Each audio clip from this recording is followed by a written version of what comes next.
Изглежда, че най-добрата ти приятелка изпраща тайни съобщения на твоя партньор, харесва снимките му и му изпраща скрити съобщения.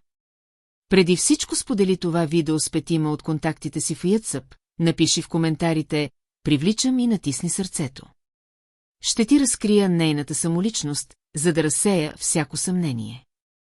Изглежда, че най-добрата ти приятелка ти завижда и мечтае да бъде на твое място. Тя признава, че си по-красива и имаш по-добра личност от нея. Затова прави всичко възможно, за да ти навреди. Ако имаш смелостта да се изправиш пред истината, натисни сега бутона за споделяне в WhatsApp.